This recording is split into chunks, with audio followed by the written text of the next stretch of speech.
Welcome back to EchoVideo Podcast. I'm your host, Hunter Tapley. Joining me today are my co-hosts, Bart and Shawn. How's it going, guys? It's going well. For you, Shawn? It is good. It's good. Today we're going to talk about our favorite comedy movies. No particular reason, just felt like we needed to talk about something funny for a change. Other than that, I'm gonna take the lead here, and I'm gonna talk about the movie Four Lions. This is a movie from 2010, directed by Chris Morris. It's a British film, and I watched this pretty recently. And it's the story about, I believe it's four group of Muslim guys, and they're trying to be terrorists, and they're the worst terrorists ever. And it's a bit unfortunate because this movie got, I believe, it's not really more well known. I'm pretty sure because of the subject matter. I think when it came out around a time when there was a terrorist attack, so it just didn't do well at all. But wait, when did it come out again? It came out, did the festival run at 2010. I think it got a theatrical run at 2012, 2013. It started being shown in theaters. Oh. And I mean, another thing is that they're trying to blow up a fun marathon race. They're trying to, so I think that was another unfortunate incident that it was really close to. I mean, honestly, it's not even that offensive. I would find there's a couple of moments I think you might find pretty offensive, but it's honestly hilarious. It reminds me a lot of a Taika Waititi style of directing, where it's kind of that mockumentary style. It's not done like a mockumentary, but it has that kind of camera work where it's kind of handy-cammed. It feels a lot like What We Do in the Shadows, and there's some pretty hilarious moments in this. I believe they buy the costume. One of the funnier moments that had me actually laughing for quite a while is they're making some chemical for bombs, and they can't get it on their skin, and the only thing they don't have aprons, but they have this weird chicken costume.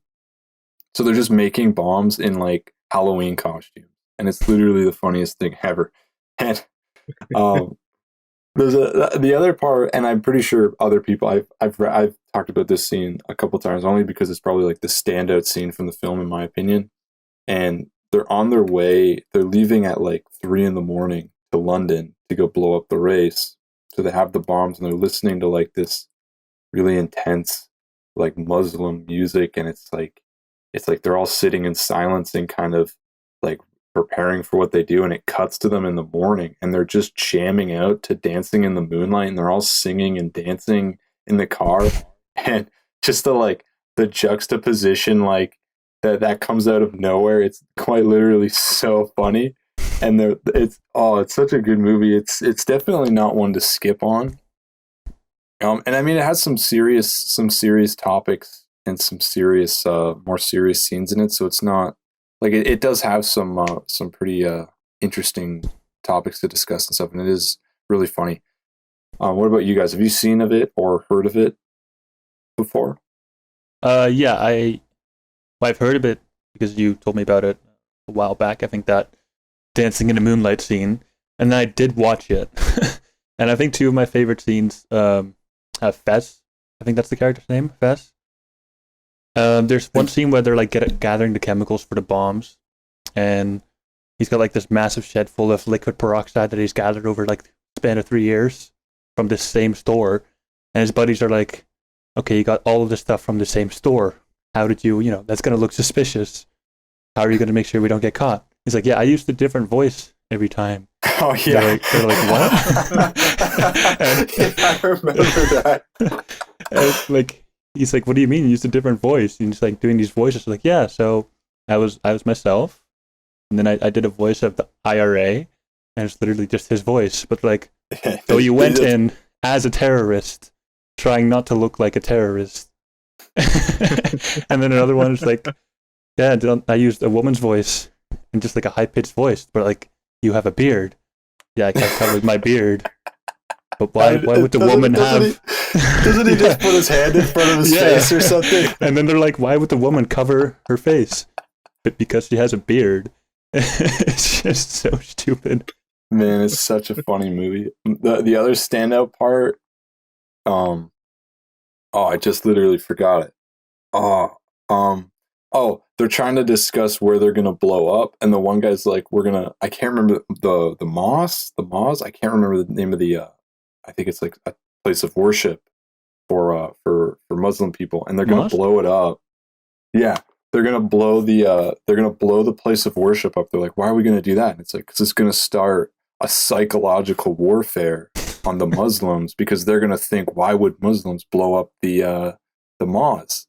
And they're like, no, and then they're like, that doesn't make any sense. They're like, yeah, no, it's a psychological thing, and they it's like this whole convoluted plot where it's so stupid. I think they try to make like a world war, but it's just such a stupid plot. But it's so funny.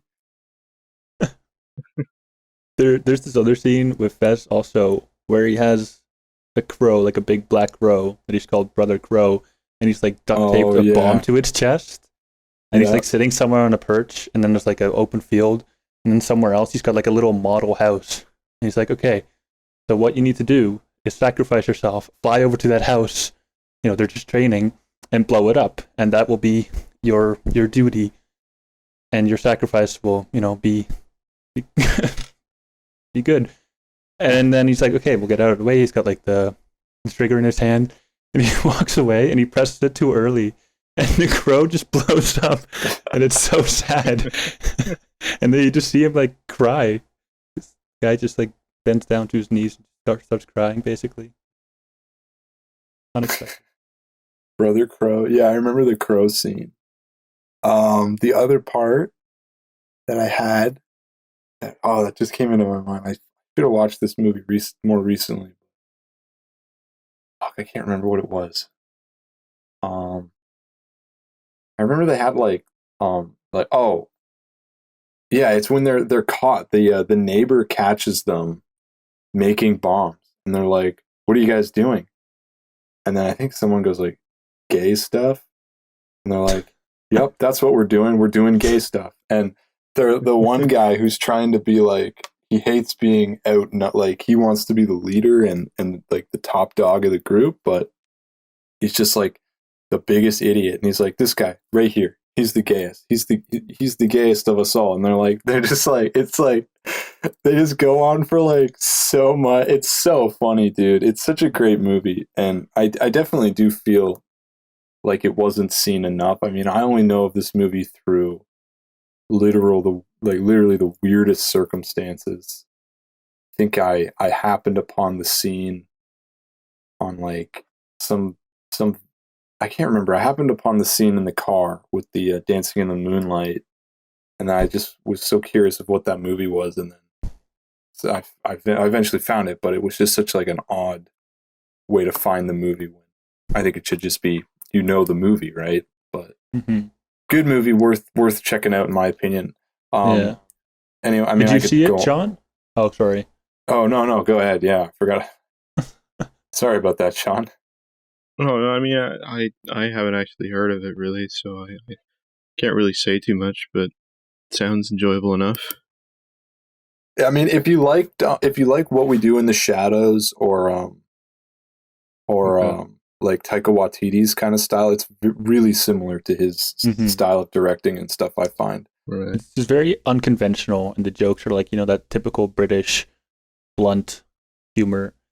Yeah, and just not really what you expect. I don't know. I think that's kind of where the beauty lies. It's just everything just keeps subverting your expectations in the best way possible. For sure. All right, let's move on. Bart, what's one of your favorite comedy movies? Quail. Mine is Ace Ventura 2, Nature Calls. This thing is immaculate. Let's see, when did I first watch it? I think I said earlier in the podcast series that like my mom kept giving us Robin Williams and Jim Carrey movies to kind of learn English, and this was one of them. And it is at the test of time. It's incredible. So basically, we're to start off. The plot is just Jim Carrey is hired by this investigator to go find out where this rare white bat is in some African country, because if he doesn't find it, there's going to be a civil war between two tribes, and there's just going to be bloodshed. And so they kind of hire him to prevent it, basically. Okay. So he just goes on like this recon mission through, in between those tribes to figure out where the bat is. And one of the funny things is that he's afraid of bats, which keeps playing through the movie.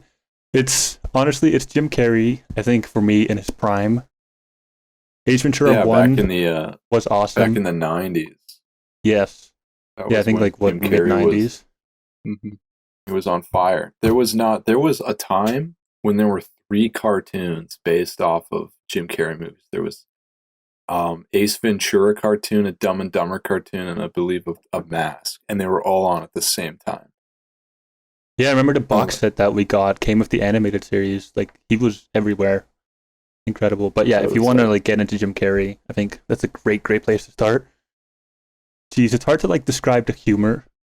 Yeah, it's over, just voice. It's more of like, I find like physical comedy with Jim Carrey and like in a lot of his movies, whereas opposed to like where it's like a bunch of funny jokes. It's more so like you kind of have to watch it like slapstick almost. Mm-hmm. Like, I mean, we could describe the scene, but it wouldn't do any justice to it. It's all about the timing. And I mean, there's a couple scenes in the movie that maybe that we can talk about, but like, I know that there's the one scene I mean, I haven't seen the movie in so long, but I remember the opening scene where it's like this intense, I believe it's an homage to Sylvester Stallone's Cliffhanger. Yes, with the raccoon. And he's trying to find this raccoon, and it's like super intense, and it's like he's out in the middle of like, it's like at the end of the scene, I can't remember, he's just so far away from anything mountain climbing I don't think there's any reason, and he ends up dropping the raccoon, and it's so sad. But yeah, it starts off incredibly intense. Like, he's just kind of in between in this massive cliff, just hanging there, and he's got this raccoon that he's managed to rescue from one side of the cliff to bring it back to, like, I don't know, civilization, if you will. And the raccoon is just hanging there by like a binder. And then like halfway through, it starts to like snap a little bit. Yeah. And then the raccoon starts like screaming. Falls. Yeah. And he's like holding its paw. And then it's like such this intense moment. Like, yeah, the close-ups like on their eyes, and it's like he starts crying, and then the raccoon just drops in like slow motion. And it's this big wide shot, the raccoon just falling to his death. And it's so dramatic. But it's incredible. But yeah, then he's at this like temple afterwards to like, I don't know, recuperate from the loss for like 5 years, I think. And that's another standout scene. The temple is on top of like this massive mountain, and it's like this crazy long staircase that goes all the way up to the temple. And he has this stupid little slinky. So when he gets employed, he walks down to get to the helicopter or whatnot, and he has this slinky, and he starts it off from the very top of the stairs all the way down, and it's like, I don't know, 700 meters, I would say. Like, it's almost a kilometer all the way down. It's insane. And this slinky just stops on the final step. I don't know, that's kind of the humor. It's hard to describe it, but there's so much visual comedy, and it's incredible. And a lot of it's like in the reactions, the reactions of Jim Carrey. I think that's where a lot of it lies. Yeah, definitely. For sure. I mean, I think both Ace Ventura movies are worth watching. I definitely feel, I feel like they're kind of on par. It's kind of hard to say there's a more superior one. Mm-hmm. I mean, they're both so memorable, and they both have they're both kind of like staples from the 90s, I would say. Like, everyone, they're still quoted today. They're hilarious movies for sure. Yeah, it would be impossible to just go through it all. I don't want to ruin it for anyone. And there's just it's just like a beautiful 90 minutes of just humor. Have you seen it yourself, Sean? Oh yeah, for sure. It's fantastic. Can I just say the scene with him in the getting shot by the arrows is fantastic. Oh, all the little darts when he's Doesn't- running through doesn't the it- through the forest. That one, No, or the ones one to his where- legs. Yeah, the Doesn't one to it his just, legs. like- Yeah, It like The two massive flies in out of spears. nowhere. Oh yeah, the spears. Yes. Oh my god, I reference that all the time. Anytime that I like stub my toe on something, that is the feeling that I have. it's perfect. Like think of like Peter Griffin when he falls and does that like scene where he's like holding his knee like Yep. for like 5 minutes, but just infinitely better. And I think that's where Yeah, it like- started off. Reaction times 100. Oh, it's That's so good. awesome. So perfect. And then of I mean, I course, think- oh sorry, go ahead. Yeah, I'm pretty sure we're going to talk about the same scene. The scene Yeah. that I think fucking like the scene that everyone remembers, or at least this is what the like one of the funnier scenes in the whole movie. Pretty much is the fucking rhino scene. I'll let you. It's your movie. I'll let you describe it Yeah. there, Bart. I'll let Yes, you do the that. rhino scene. Yeah, so like I said, he's on reconnaissance to find out where the bat went, and he thinks there's like some foul play from like third parties who may have like taken the bat for like financial gains or whatnot. So he has this like big rhino animatronic that he gets inside of, and he's got like little, I don't know, cameras and windows on it, so he can kind of look outside of it. And so he's just like watching this meeting go down while sitting inside of this rhino. And then it's like super hot, of course, because he's like somewhere in the savannah. And then his Yeah, little it's like- fan breaks. And it's like, uh-oh. And he starts like, it's just pouring sweat, whatnot. He's like taking off his clothes. Like it's just absolutely drenched and disgusting. And then after that, like the whole thing just breaks down, basically won't move anymore. So the little door that he initially went into, he can't get out of again. Yeah, and And the then- thing he's like fully naked too because it's so hot. He's taking off all his clothes Yeah, he's completely and he's undressed. just completely drenched in sweat. And then, sorry, go on. Yeah, and like at this point, like the meeting he's been watching has ended, and this like tourist group comes by, and he's like screaming for help in the rhino, but it's also muffled, so it just sounds like he's moaning. And the tourist group is just like watching in like disbelief because they're like, "Wow, we're watching a rhino give birth." And he sees like this little light shine through the rhino's anus. And it's like, "Oh my god, freedom!" So he like starts like clawing apart the plastic, and he's like screaming, like pushing his head through in like these weird deformed ways, and like screaming, and he's naked, and he just like slowly gapes it open and just kind Oh of my falls God. out, and he's wet, and Yeah, there's like and sweat he's, like, everywhere. He's like And quivering in the fetal position when And he's there's out. like, and there's kids as the tourists, and they're just like standing there, like, what the fuck? Just watching this grown man get birthed from this rhino.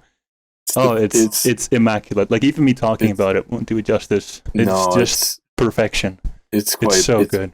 It's quite possibly one of like the funniest scenes in any movie. Like the facial expressions, the fact that it's like half of his face gets like his mouth gets like stuck on the rhino, and it like makes it even worse. Like It's like a it's 10-minute so scene funny. of him just Yeah, trying to it's get like- out.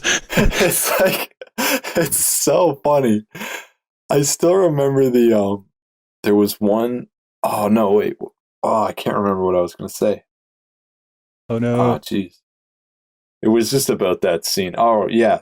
I remember like when Endgame was coming out and the theory was that Ant-Man was gonna fly into Thanos' ass and then expand and blow him up.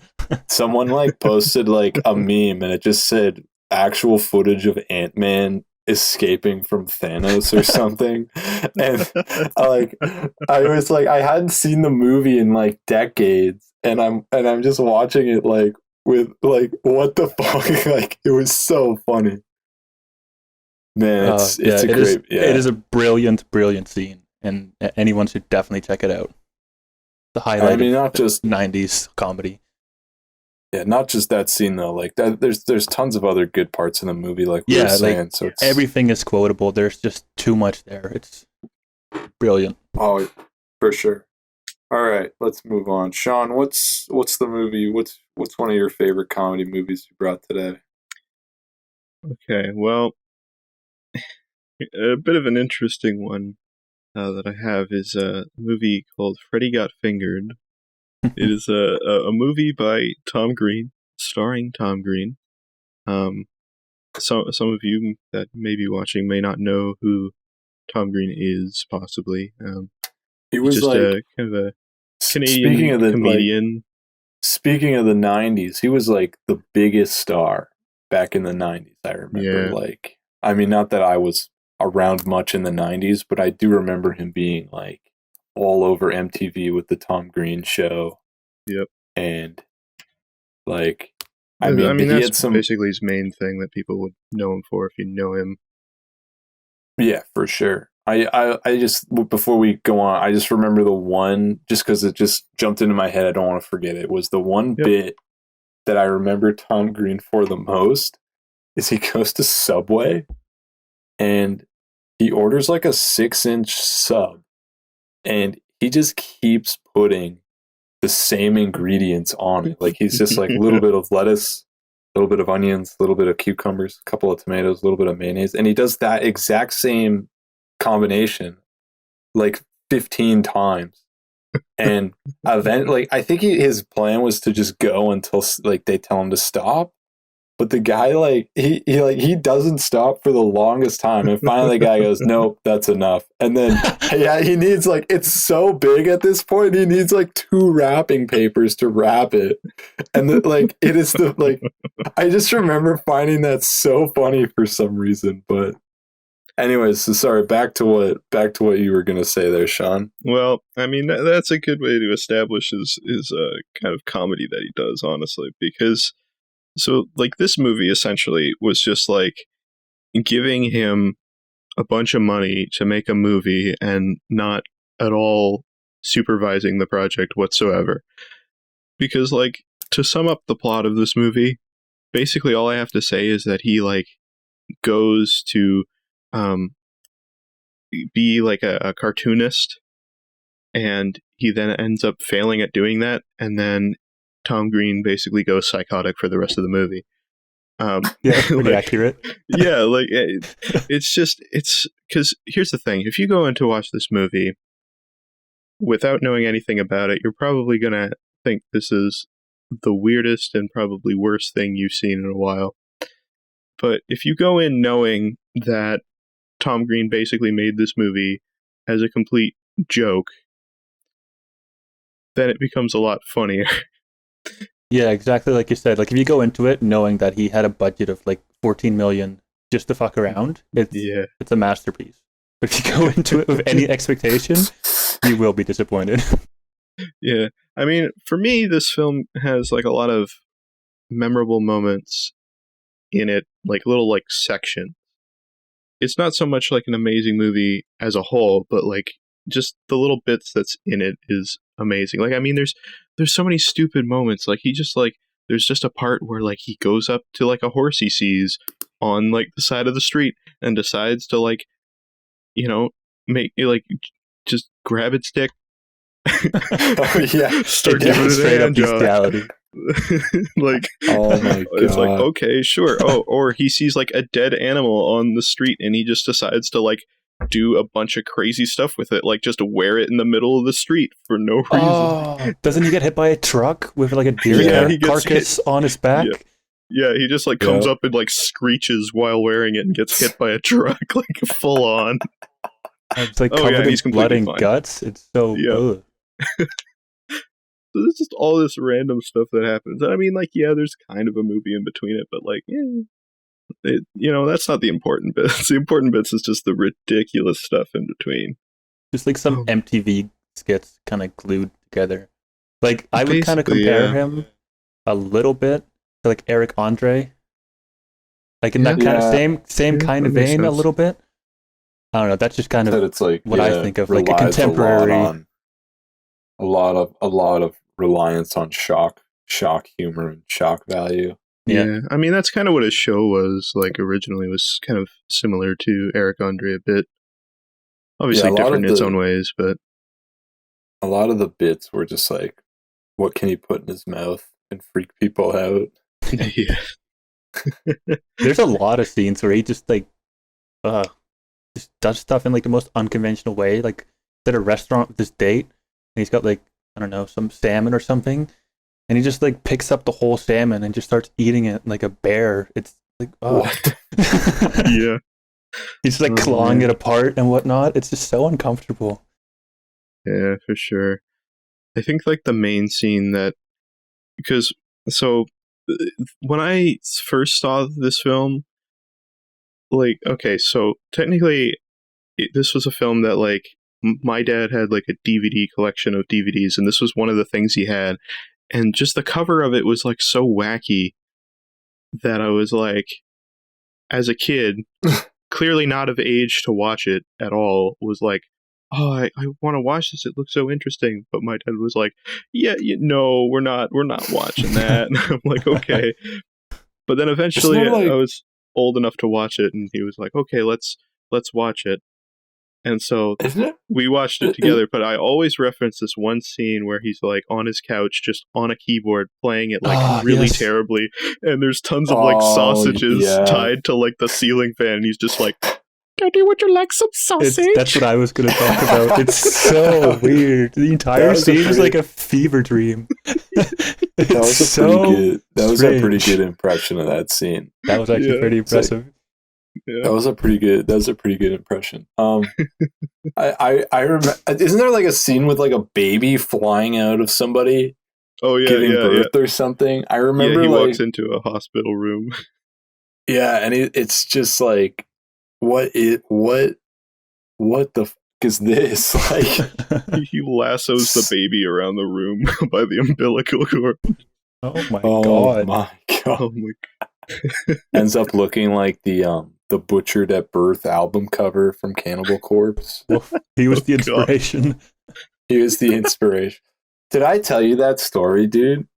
So that album, like Cannibal Corpse, I'm not the biggest fan. I mean, they're not terrible, but I'm not the biggest fan of that style of music. But for a school project, we had to pick music and then just like write down, how do we get the rights for the song or the music we want to use. Right. Do you know that? Remember that project, Sean? Yes, I do. Yeah, and I was like, I'm gonna pick "Butchered at Birth" by Cannibal Corpse, and the album cover has like two like skeleton zombies ripping apart a woman on a table, and I'm only assuming it's some kind of like zombie abortion. And there's just babies hanging from their entrails on the ceiling. And I handed that in as a school project. And one of the teachers sent me back. I think I have a photo of the feedback, but it just said flat out disgusting. And I was like, right on, brother. I mean, he did not fail me, so that's a good thing. That's a plus. That's incredible. I always remember doing that. I thought that was hilarious. Like Cannibal Corpse and Tom Green to do like a feature together or something. Speaking of Cannibal, dude, that's like, okay.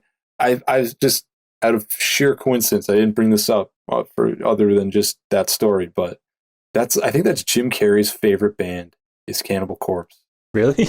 Yeah, and I believe they were in like one of the Ace Ventura. I think it was the first Ace Ventura. They're actually in the movie.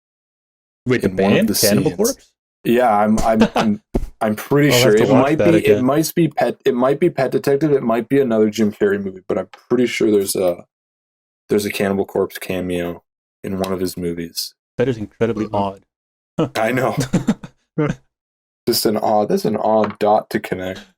Who would have thought? This is just the connected universe of Cannibal Corpse. There we go. Excellent. Just one more thing on, I don't know if you guys want to keep talking about it, but Freddy Got Fingered, just like this one-off scene, like I think it's the same scene where he's with this date at this diner, having a fancy dinner. But then it just cuts to this random table where it's just like this little kid and his dad. And the kid's got like this big black eye, like he quite obviously got beaten. But it's like his birthday. He's like, "Oh, Daddy, can I have some ice cream, please?" And Dad's like, "Of course, son, you've earned it." And then it cuts away. But it's just so odd because like that kid just got beaten. And it's just like a 10-second little thing. And it's so strange. That's what is that? That's actually really weird. That kind of reminds me, for my grade 8 graduation, we had like a little slideshow of things like your favorite pictures or big memories or whatnot. And one of my pictures was me with a massive black eye because I literally fell down the stairs. But it looked like I just straight up got pummeled by my dad. That's what they all say. That's what they all say.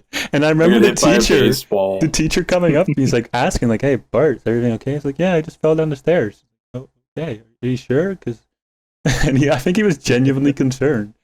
But it's just me with like a fucking baseball, with like a black eye. It's just black eye. I don't know. Just reminded me of that. That's actually like really uncomfortable, really funny at the same time. I did literally fall down the stairs. Don't worry, Mr. Streppel. I was hit by a baseball. Yeah, it just hit me out of nowhere. I should have been paying attention. Jesus, it just took a dark turn. Sorry, guys. Yeah. I didn't mean to take it here. That was that was a funny story, though. I like that story. All right, I'm gonna move on to my next film that I picked. I picked the film. It's more of a cult classic. Harold and Maude from 1971. It's basically the movie about one kid really one Harold really loves death and is really he's always faking suicides throughout the entire movie, and he's kind of like a really big downer. You never really see him smile or whatnot. And then Maude is the polar opposite of him. She really likes life, and like Harold's super young, Maude's like almost 80, and she really likes life and flowers and is super excited about living, where Harold, on the other hand, is kind of the polar. So they're just put two polar opposites. And it's good black comedy. I find a lot of black comedy, and especially nowadays, to just like be a lot of shock value.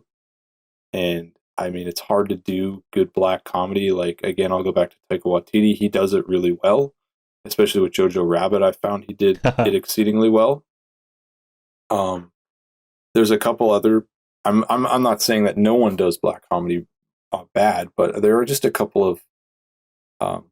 I can't think of any off the top of my head, but there are a couple of I guess kind of Deadpool 2 would be my one example. I find that doing dark comedy not terrifically well. It was just kind of shock value jokes, especially in the director's cut.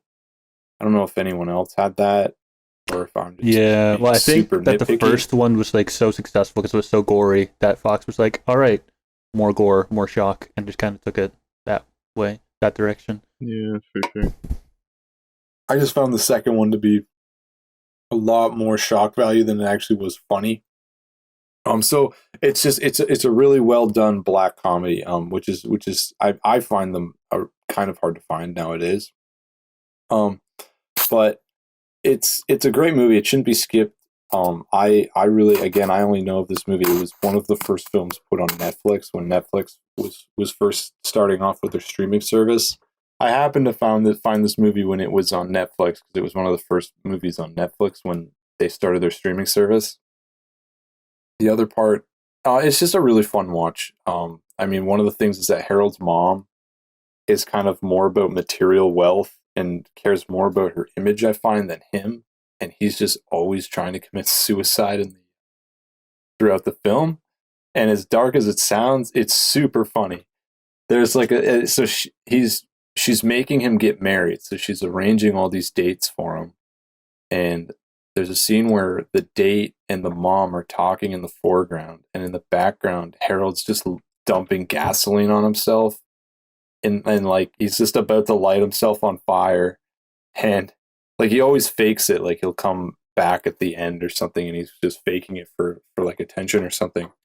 But it's just super funny. And I believe there's one moment where there's a lot of stuff in this film that I feel was improv. I don't know this for sure, but there's kind of an improbable feel about the film at times, which also kind of adds to it. Like there's like a scene where a cop kind of jerks the door open of a car, and the car door, when he pulls it open, it kind of opens and then it closes shut again, and then he has to do it. I just found that, like, I feel like that was not intentional, but I mean, it's hilarious to just watch him just struggle open the door again. I don't know why. I found that kind of funny. Maud, the whole time, there's some really good stunt driving in the film, because the Maud just drives like an absolute animal whenever she's behind the wheel, and she steals like every car she can, and it's just like, it's so funny.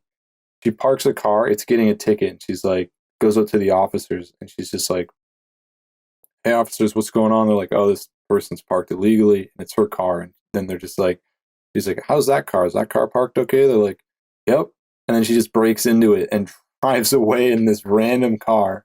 She just steals cars and vehicles throughout the whole movie. It's hilarious. And it's a great film. Definitely worth watching, I would say. Ending can catch you a bit off guard, but it's still worth a watch, I would say. What about you guys? Have you heard and or seen this film? I've heard of it. I saw it as a Criterion, and I was gonna pick it up, but I didn't get to it because it was, Criterion, and they're like $80. But it sounds like a really $80. fun, interesting contrast, especially like the way you're describing Maud. Yes, like she's definitely sounds like a happy-go-lucky, just going through life as she can. I don't know. It's just it sounds like a really just one of the other better scenes. So spoilers if you haven't seen this movie yet. It's I mean, you can kind of see it. I don't really see how it would be a game changer, but basically he ends up falling in love with Maud, and I mean, she's 79. I think he's like 20s, in his 20s. So she's super old. And then there's this scene, and it's the therapist, his uncle, who's like an army general, and I think a priest, and they're all talking about how he's having relationships with basically a grandmother. And there's like, I mean, the first couple are kind of funny, but then there's one with the priest, and it's so different from the other two. Like, there's like this slow zoom, and the dude is just so serious. He's staring right in the camera, and he's just, everything he says is just like disgust and anger, and he's so serious about it. And he's just like, oh, like the speech he gives is so funny. I can't remember it off my top of my head, but that scene alone, man, is absolutely hilarious. It's so funny. Sorry, what about you, Sean? Have you seen it? No, I haven't seen it. I when you mentioned it, I kind of vaguely had heard of the title, but like not much more than that. So, I mean, I don't have too much to add there, but I mean, I always say that it sounds interesting, but it does. Like There's also a really good, Cat Stevens did a bunch of the music for it. So really good score with Cat Stevens did. That's cool. Yeah, because I listened or I saw the trailer, and it had Cat Stevens in it. So that's cool that he actually did music for it. Yeah, he did a ton of the music for it. And I would say a thing with older comedies from like past the 90s, I would say, I feel like there's a disconnect. And this is just kind of a rant about the whole comedy. I feel like when people say the funniest movie of all time, and then it's some movie from 30s that no one's heard about, like some Buster Keaton. Not that those aren't funny, but I feel like there's a disconnect, especially with written comedy. There's a disconnect between now and what was funny now and what's funny back then, especially with the generations changing. I find that this movie has aged pretty well. Especially with how the characters act and just the message, and even the comedy, I find ages pretty well. I mean, I know there's definitely funny movies that still hold up to this day, and I'm not saying no movies from back then, but I feel like there is the odd movie, especially I've found a couple that I feel like were really, really funny back in the day, but me watching them now is just kind of like, okay, this was hopefully Fair better. enough. This was hopefully better than I'm liking it, but yeah. No, it definitely holds up, and I do feel like the age when the movie was made should not be a factor of why you should see it or not. Definitely worth the watch, I would say. All right, Bart, what's your All next right, film? so we're going to move right into something 2016. That is Shane Black's The Nice Guys, with of course Ryan Gosling and Russell Crowe. Russell Crowe, yes. The plot is, I'll try to describe it really simply. It's actually a very complex plot, but basically a private investigator played by Ryan Gosling is hired to find this missing prostitute porn star called Misty Mountain, and he kind of teams up with Russell Crowe, who plays this guy who basically beats guys up for money. And yeah, together they are on a mission to find Misty Mountain.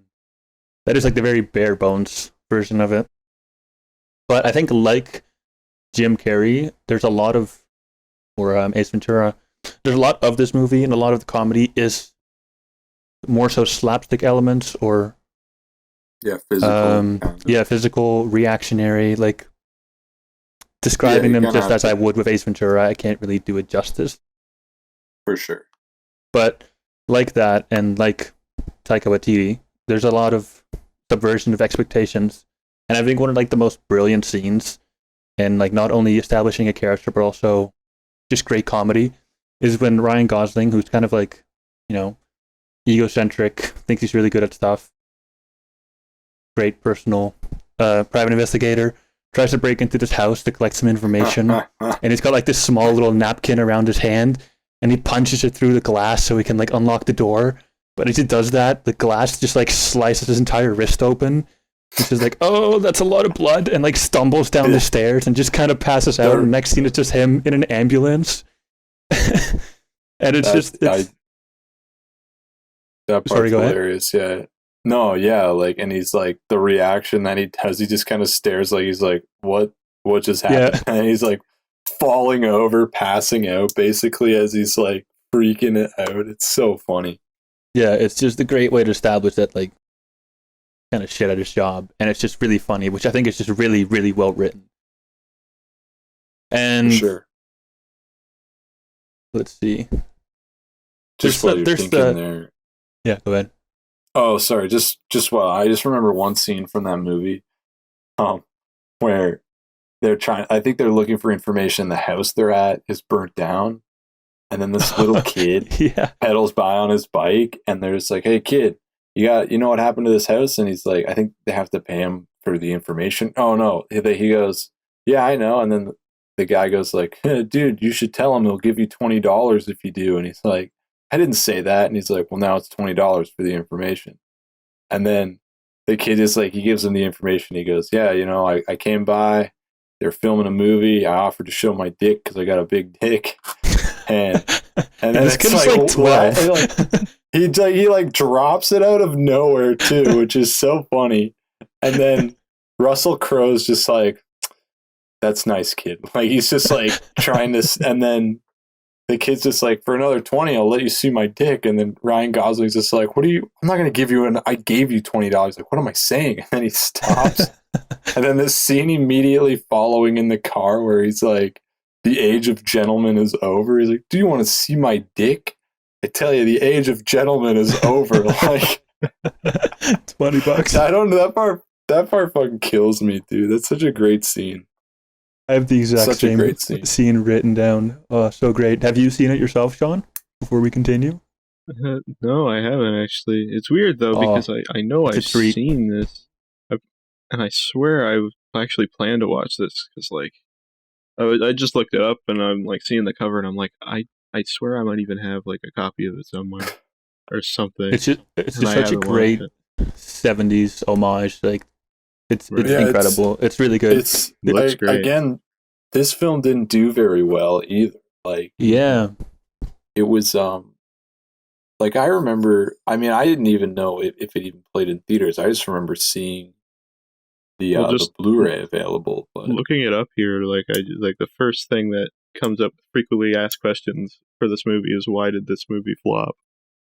Yeah, exactly. So, like, it might have been with the advertising or something. Yeah, that's what it says here. Yeah, because it's got that Anyway. same like black comedy kind of aesthetic to it. Right. Like another one of my yeah. favorite scenes is when they're going like another investigation interview, whatever. They have to contact this guy who's in a hotel, and it's like this one shot. They go into the hotel and they just keep rising, whatnot. It's just kind of an awkward conversation to talk about Munich and whatnot. And then the elevator door opens and the camera rolls out, and then there's this guy just like right beside the elevator, just like dying, like choking, blood everywhere. And then they look to their left, and this guy's getting shot like 3 times. Ryan Gosling just starts like quickly pressing the buttons, and the elevator door's shut again. And then like behind him, because the back of the elevator is like glass, the guy like got thrown out the window, and Ryan Gosling's like almost like teary eyed and like shaking, and just it's so great, it's so funny, and yeah, I don't scene, know, it's yeah. just no. It's a good movie. Doesn't he? Isn't there like a part where he's like, "Throw me that gun," and he like overhands it out the window or something? Or am I thinking of a when they're in a different movie? shootout? Yeah. Yeah. Who taught you how to throw? He like overhands the gun out the window. It's just gone. Yeah, there's like the chemistry is so great, and there's just so many great scenes where it's just like it's played out, and it's not like, okay, let's get it moving, like quick edits, like onto the next thing where it's like shock value. It's just, I don't know, it feels a lot more natural, and it's really funny. Yeah, I'd recommend it to anyone. I believe there's a photo of me and my one buddy from college who we have to have on the show one of these days. But we win as the nice guys for Halloween. So there's this photo of me with this awful mustache that I tried to grow back in first year, which was like the worst facial hair ever, but I had like the goatee and stuff, and then this terrible suit that I bought at, I think, the Value Village for like super, it was like $15 for the whole suit, and it fits so well. I still have the jacket, and I wore that jacket to like an interview, and the sleeve was ripped because he had it ripped to put his cast in. I wore that to a professional interview because I thought it was funny. Did you get the job? I don't think they ever welcomed any outside interviews again because of me. No walk-ins, only appointment. Yeah, pretty much. No, it was there's a photo leaking around. I can't remember if I have it or not, but I'll have to send it to you guys. It's pretty funny.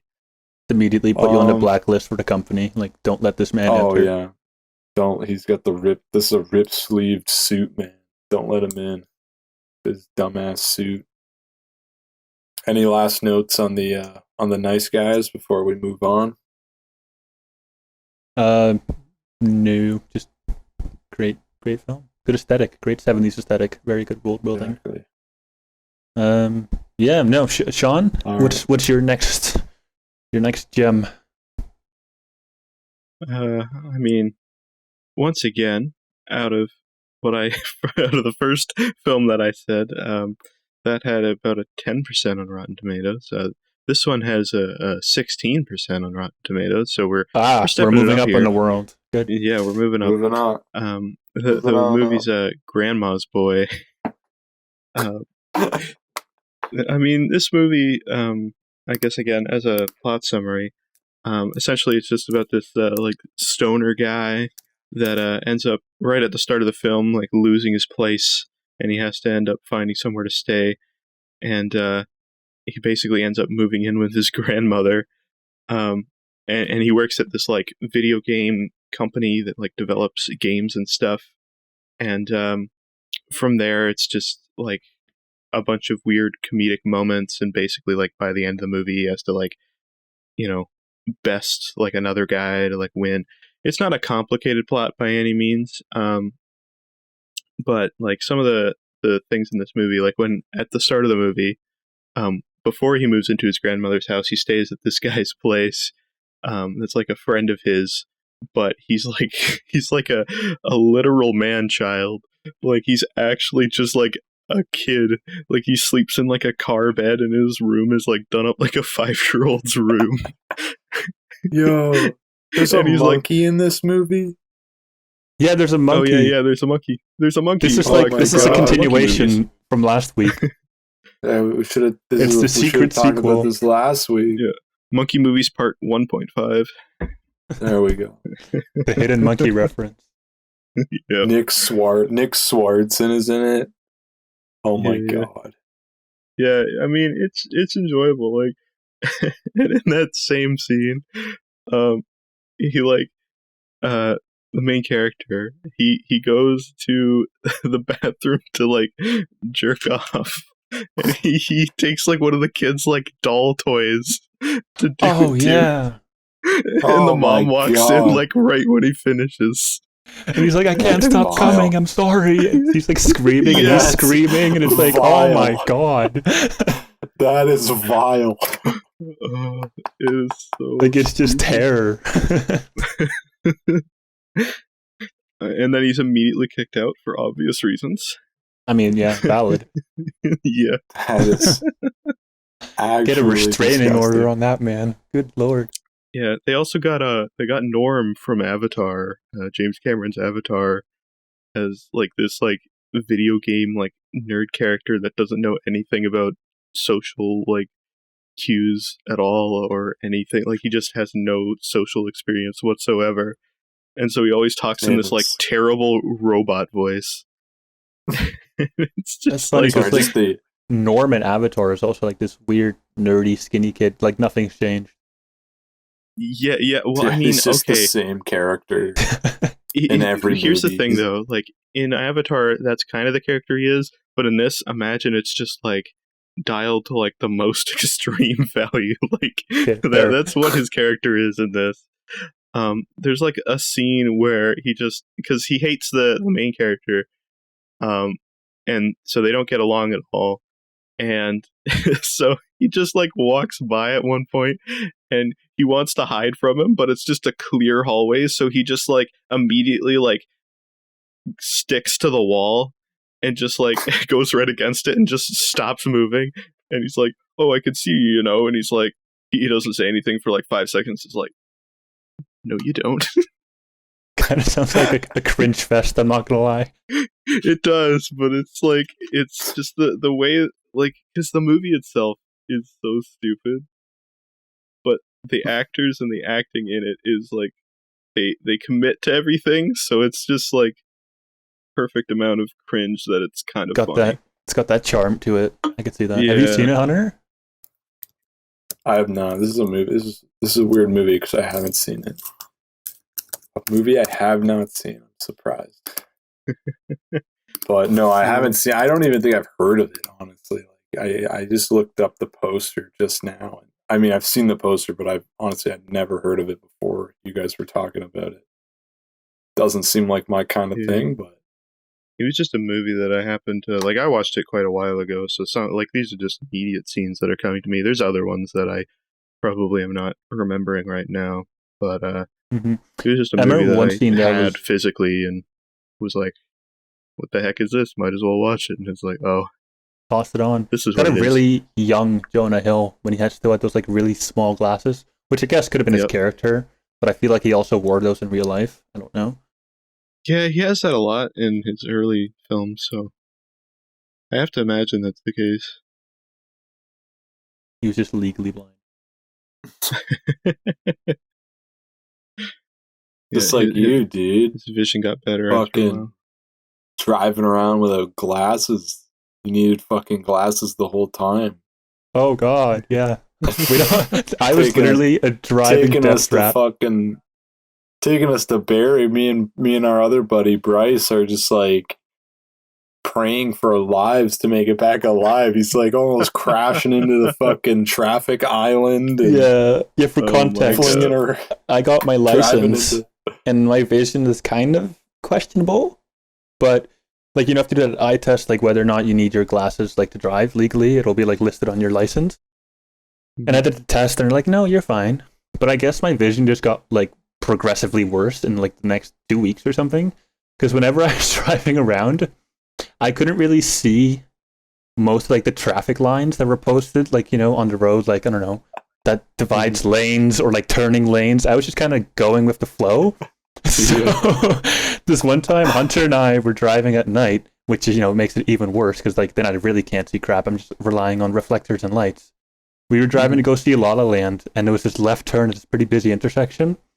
in Huntsville, and we were just chatting. At the time it was dead. There was literally us and I think one other car in the intersection. It wasn't very busy. Okay, yeah, fair. At the time, but normally, usually it's packed. So basically, it could have gone a lot worse.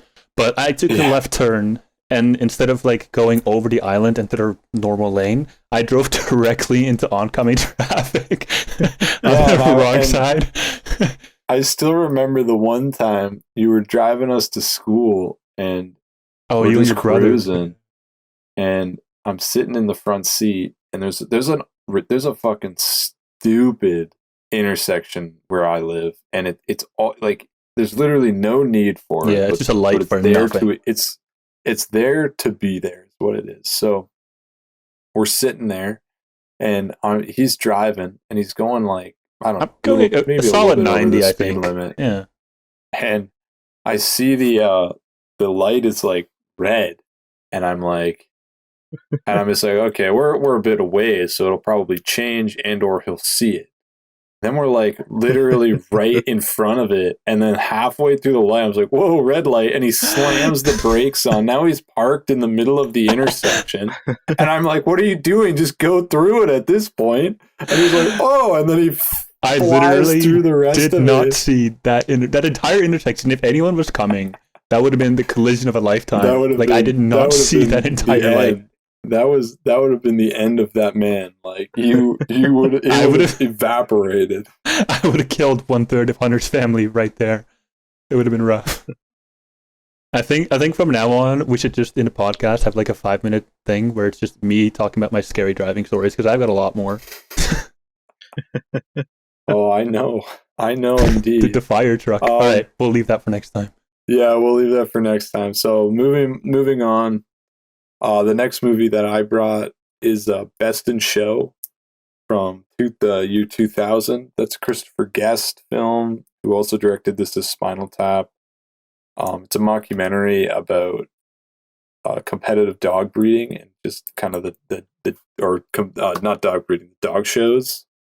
And I mean, where to even begin? If you haven't seen this movie, it's honestly so funny, but it's kind of like it's not like a lot of the films, like not like in your face kind of funny. It's super dry and super kind of like almost to an uncomfortable sense. Like every character in the film doesn't feel like they feel like real people, which I think is a benefit because that makes it kind of funnier. Like you feel like these are actually real people in the world. Like I remember the one scene where Eugene Levy's character, he literally has 2 left feet, and he's married, and he's like, they used to call me Loopy, and he's got these massive buck teeth. If I remember, I would think they're prosthetic, and like everyone's insane about their dogs, and it's such a funny movie. Like every I don't even know. Like there's so much little details in this film that make it so much funnier. Like I can't really name it all, but I remember one dude literally is in his RV and he's just naming all the different types of nuts, and I cannot lie to you, I've never laughed harder at anything in my life. And all he's doing is telling a story of how he used to name nuts as a kid. Like he used to know all the different types of nuts, and I don't know why, I just find it so funny. Like he's just looking in the camera and he just goes, walnut. Like it's so dumb, but it gets me every time I watch that movie, dude. It's so funny. I can go on, but I'd love to hear what you guys have to say about it, if you've seen it or whatever. So first little fun fact. I don't know if you knew this, Hunter. Did you know there's like a 14-page script, which is really short, and the rest was all just improvised? Like, is everyone just kind of playing off each other? Yeah. Little neat facts for you. Yeah. I didn't know that, but I could definitely see that for sure. But like the scene when you were talking about the nuts, like I think that's kind of a running theme. Like people just kind of take control of a scene. Like the scene where Fred Willard is judging the dogs, and he's just talking to the other judge about like, oh, do you think that bloodhound would look good with like a pipe and a Sherlock Holmes hat? The other judge is like, sure. yeah, maybe, and he just keeps going on about it, and then any other dog, it's like this. It's like this British, like almost like Simon Cowell, and he's trying to be really professional, but then the other, Fred Willard is his name. Yeah, he's like he's just literally saying whatever the hell's on his mind. Like, he's just like, there's like the lady that's checking the dogs to see how like how they look and stuff. You wouldn't want to go on a date with that woman, would you? Afraid she'd be judging you the whole time. It's like, what the hell? Yeah, it's like a 7-minute scene of literally him just talking to the other judge. Or there's one scene, and there's like this woman. I don't know her name, but she's clearly gold digging this literal 400-year-old man. Like, it is the oldest man I've ever seen in any movie, and she's like, oh, people think we have a lot in common. Like, we like soup and all the different types of soup, and she's talking about soup. And the guy's like twitching. He's not even talking. The guy, like, he's just not the same dead. Like, he looks dead in the scene, honestly. Like, he looks like he's dead in the whole movie. Like, it's so funny. Oh my god. There's this actually, you know what, Sean, have you seen it? I mean, I feel like I'm going to say this multiple times, but no, I have not. I've heard of it though, because I knew that Eugene Levy was in it, and I didn't know Fred Willard was in it, so that makes it much better. Yeah, right. That surprised me too. The first time I saw him was in Modern Family as Phil's dad, and then I just saw it everywhere. Mm-hmm. I know he's been in stuff over the years, but like after like Modern Family, I feel like he was in like so much more, even though he's been in tons beforehand as well. For sure. There's also this great scene, so I'm going to butcher the character names here because I literally do not know them. But it's just a conversation. There's like a dinner conversation between Eugene Levy and this other guy. And the other guy, we'll call him, I don't know, Sam. And he's like this negotiator. Like, his job is to, if people are like standing on a rooftop. The hostage negotiator. If people are like standing on a rooftop or something contemplating suicide, he's there to like talk them down. And he's just like very bluntly like, you know, you want to know a little trade secret? They always jump. They never come down. And he's like, you know, it's never the way that people expect, you know? Like, just today, this guy jumped, and on the way down, his head got stuck in a gargoyle, and it ripped right off. And then his body swung around, landed on the ground, and his intestines popped out like they were spring-loaded. And it's just like such a blunt, like, oh my god, just a dinner conversation. And everyone's like, what the hell? And then, like, his kid steals the dog. And he's like on top Winky. of a shed. Yeah, Winky. And he's on top of a shed. And then he's just like, he's got him like tied up to like a parachute, like a balloon or something. Yeah. He's going to throw the dog off the roof to see if it'll fly. And they're just like, they're all freaking out at the kid. And the dad's just like, oh, don't worry. This is my job. I can do this. This is my job. And he looks at his son and goes, if you don't get down here, I'll gouge your eye out with my thumb, so help me God. And just starts yelling at the kid. And it just makes you wonder how he handles his job in real life. Like no wonder nobody came yelling down. At people. Yeah. It's so funny, dude. Oh, yeah. It's just scenes like that where they just go off. It's really funny. I'm glad you introduced me to that. Thank y'all. Quite honestly, I think like every scene in this movie, there's always something to laugh at every scene in this movie. I mean, there's like, it's good. It's a super good movie. I don't believe it was underrated or anything. So, I mean, I don't really know how easily accessible it is. I happened to watch this on TV before I dropped cable, but yeah, I just streamed it somewhere. It's a good movie. It's 100% worth the watch. Christopher Guest is really good. He does a lot of mockumentaries. He also does This Is Spinal Tap, which is again a mockumentary. Spinal Tap's good. It's a great movie as well. Would recommend. Yeah, absolutely. I'm just trying to think of other good scenes. Other than that, though, if we can move on to your next movie there, to your last movie there, Bart. Sure. All right, so this is a film I watched for the first time with Hunter, and I've seen it like 9 times since. It is Sacha Baron Cohen's The Dictator. This movie just always gets me. It is, I don't know, it's just the epitome of my kind of humor, and the fact that it's like so controversial and like, I don't know if this could be made today. I think this was like maybe 2012 or something. Even as Sacha Baron Cohen, I don't know if you could get away with a lot of this stuff. So, you know what I remember? The one part I remember about this movie is the part where his full dick gets rammed up against a window when he's swinging. Oh yeah, because one of the goats starts chewing through the rope, and it's like completely uncensored, and it's like it's literally the fun. It comes out of nowhere. Like the whole movie, I mean, there hasn't been any nudity or anything. And then just out of nowhere, you see his full dick hit the fucking window of a building. It's literally just a bush of pubes. Like there's more of that than dick. Gross. It's like growing on his thighs and gross. Shit. And like because it's on a window, it's like this close up, and it's just like, oh my god. It's so disgusting, but it's so funny, dude. So basically, the plot of the movie is Sacha Baron Cohen plays the dictator of this fictional place called Wadia, and he's asked to come to like what's it called, like the United Nations, to like have like a peace treaty or something, and then he goes to America, but at the same time, like a doppelganger kind of takes over his role. Like he's presumed dead. Yeah. Wait, what happens? There's a doppelganger. People forget that he's the rightful dictator.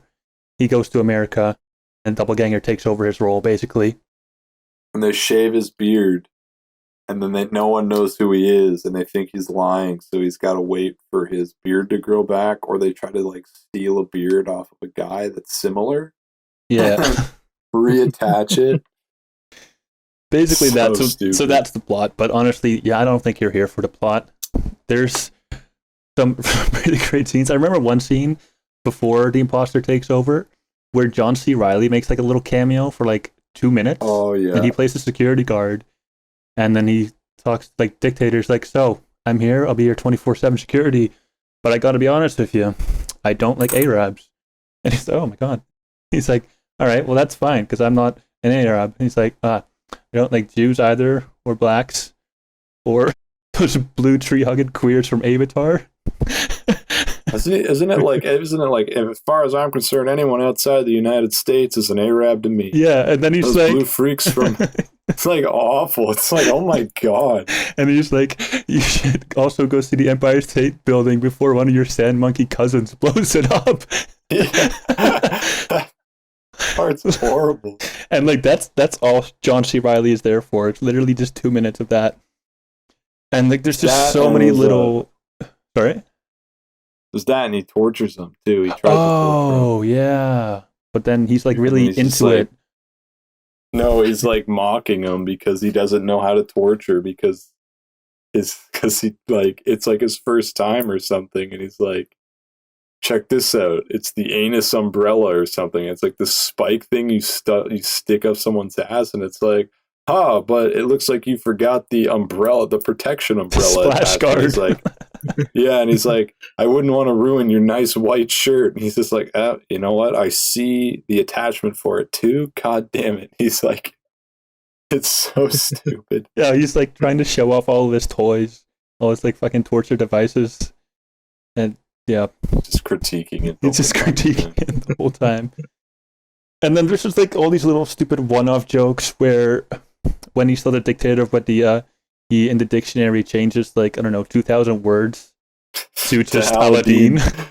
And one of them is positive and negative. Positive and negative. So there's this one scene where this guy gets like test results back for HIV, and the doctor's like, you are HIV, Aladdin. And it cuts to the patient, and he's like smiling, and then it just like slowly disappears, and he just starts to cry almost. Starts crying. And then he goes back to smiling again. He's just so confused. It's just stuff like that. And another, before you guys take over, another little one-off, like he's playing on the Wii, like Wii Sports, but it's a Wii Terrorist. And some of the games are like Tokyo Subway, London Underground, oh my god, car bombing. It's like, oh my god. It's just stuff like that. Have you had the pleasure of seeing? Well, I know you saw it, Hunter. You? Yeah, I definitely seen it. What about you, Sean? Before? Yeah, I mean, it's been a little while since I've seen it, but yeah, I've seen it. I mean, pretty much anything with Sacha Baron Cohen in a comedy role is amazingly hilarious. But I don't know why.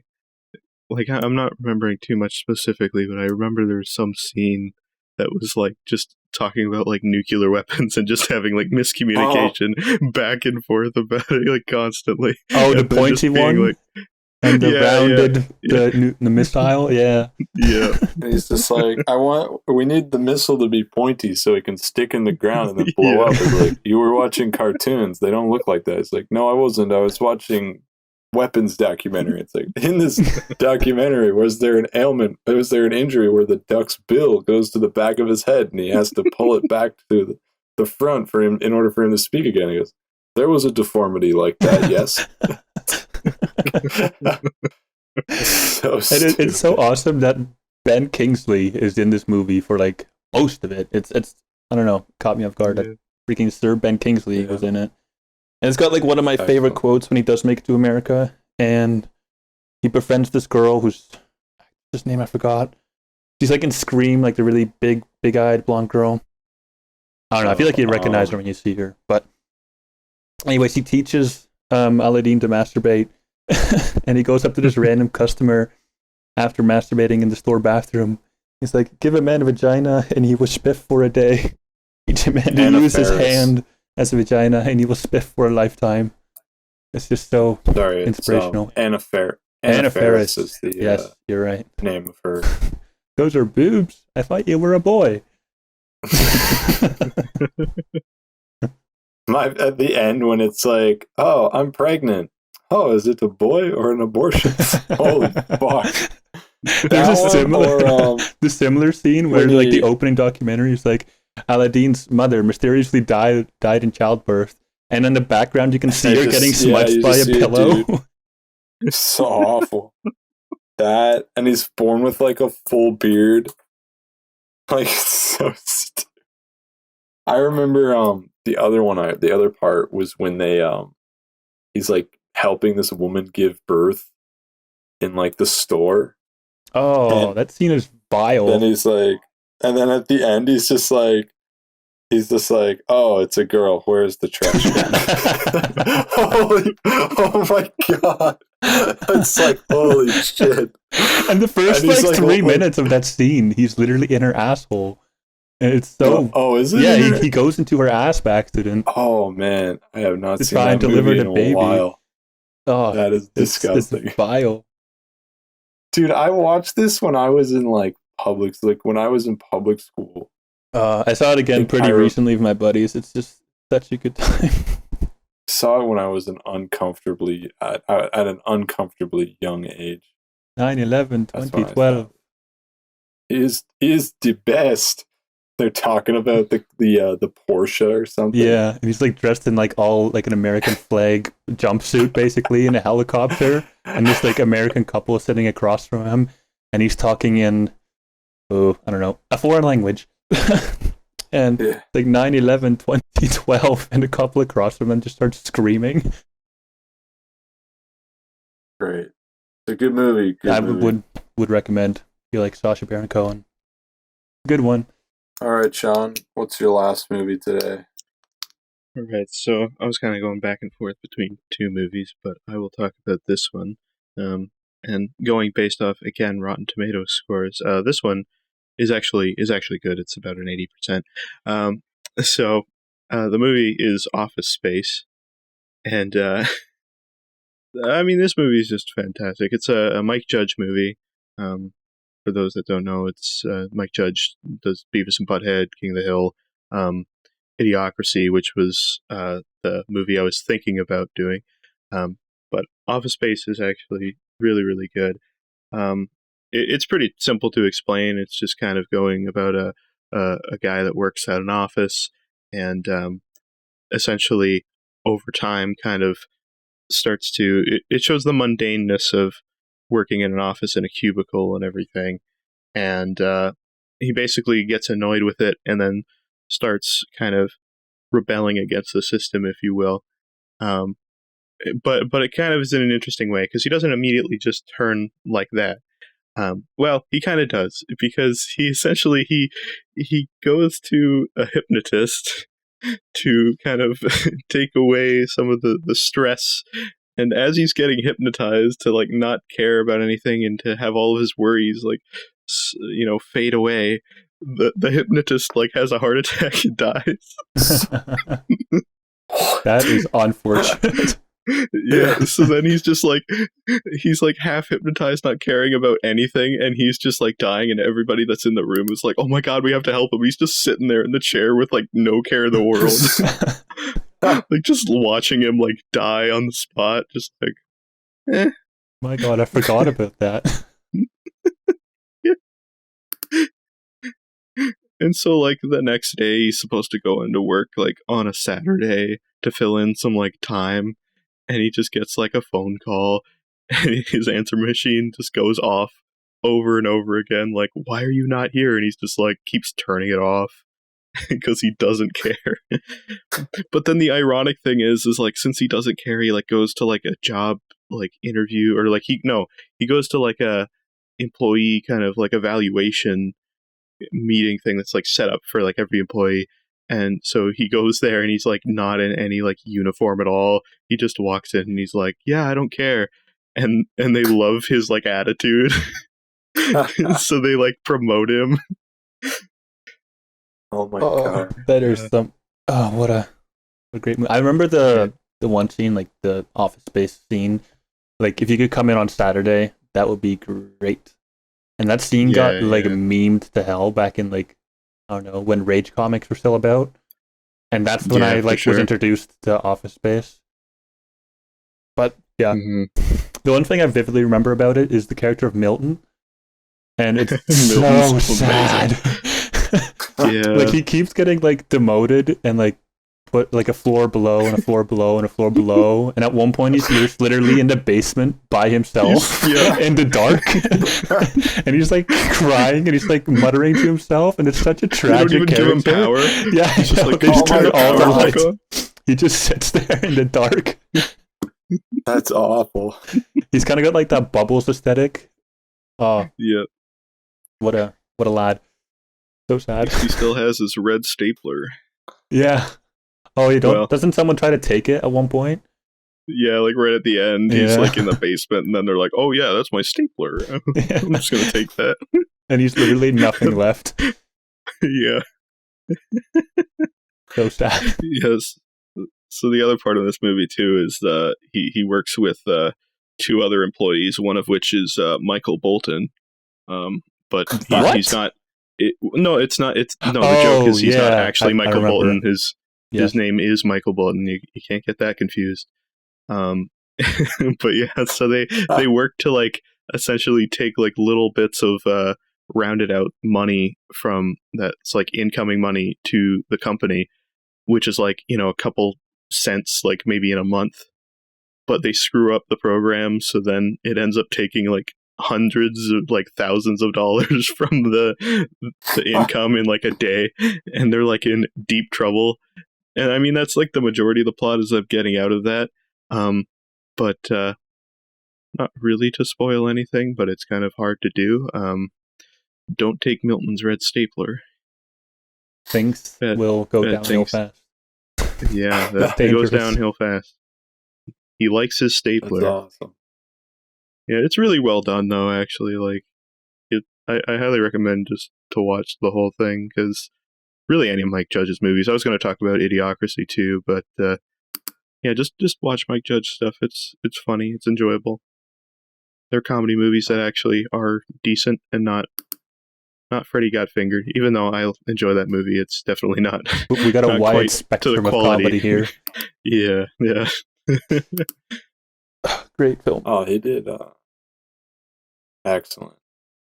Well, I would say that about ends it for today's episode. The other thing, just to avoid us running too long, but just because I forgot to do it at the beginning, was there anything in the news that caught anybody's eye, whether in gaming or movies that kind of came out with trailers? I know there was a lot of stuff that got announced, especially with the Nintendo Direct. I mean, it being a massive disappointment, but anything just before we end that you guys want to touch on before we leave? Mortal Kombat, new trailer. That looked a lot of fun. But other than that, I should start taking notes of stuff I see, because I keep seeing things and I just forget. Yeah, Fair for enough. sure. Yeah, I the mean- Mortal Kombat looked pretty awesome, the movie, so hopefully it's good. I mean, the 90s one is great, but I mean, it's not a fantastic film by no means. And yeah, the Nintendo Direct, not for me. Not for me. It wasn't that great. There's so many RPGs in that. Yeah, Just an insane amount. too many RPGs, and then Batgirl Super Teens or something. Teen Power. Teen Power. That's God, it. what a game. There was it. I don't know. It could have been better. Yeah, I game of the feel. year right there. Calling it. So hopefully we get some better Nintendo news in the future. Can't wait to buy Other than that- Skyward Sword HD for $80, even though it's just an upscaled emulator, but it's all good. I hate that all Yeah, of their I know. remakes are full price. Oh, It's terrible. Yeah, it's Awful. brutal. It's brutal. Okay, I think that's going to end us for today. So I'd like to thank everybody for joining us. Thank you guys for joining me as well today. I'd like to thank you guys. I'd like to thank everyone for listening. Hopefully we've broadened your horizon or given you something else to watch. Hopefully not Freddy Got Fingered, but hopefully something. Other than that, thanks for listening. We'll see you next time. Bye.